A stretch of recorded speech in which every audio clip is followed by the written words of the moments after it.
This program is divided into a number of modules.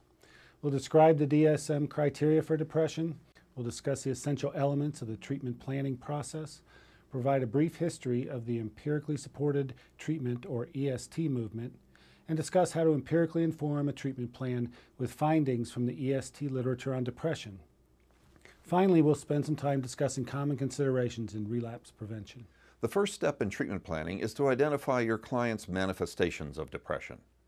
When you put this all together, you get a behavioral definition of the problem. For example, your client may exhibit sad mood, express loss of interest in previously interesting activities, may be withdrawing from activities, feeling tired all the time, and having trouble sleeping. Other clients may show other manifestations of depression. Accordingly, the behavioral definition of your treatment plan is tailored to your individual client's clinical picture. Now, the next step is to set some long-term goals. For example, a common goal of all treatments for depression is to reduce the distress produced by the symptoms and re-engage in a functional life. Perhaps your client shows depressive thinking patterns or beliefs that you believe maintain the depression and make him or her vulnerable for relapse. In this case, a long-term goal such as this would be appropriate. Again, long-term goals are tailored to your client's manifestation of depression and reflect the eventual desired outcome of therapy.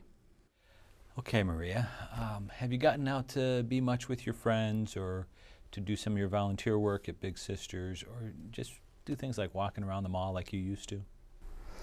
No, I haven't felt like doing anything. I just don't seem to have that energy. Now, Maria, as you know, as we've been discussing, one of the things that you can do to be able to lift depression is to increase your level of activity. Being more active can help you to increase your just general sense of pleasure, help you to feel more useful, and build your confidence. I know it's difficult to get moving again, but I'd like you to try to start with some very small activities and build up to some more ambitious projects. Do you think you can try that? I'm not sure. I know some of the things that you've enjoyed doing in the past, but I'd like you to look at this list.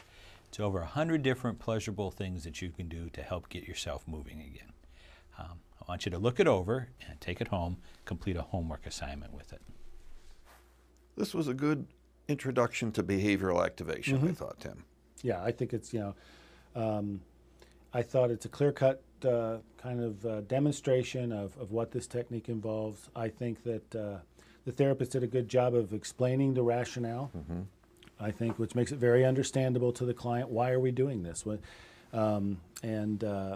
And I think, I think you have to do that. You have to engage him. So he was asking her, do you think you can do this? Because with the depression and the lethargy and the fatigue and all this, this is asking a lot of clients.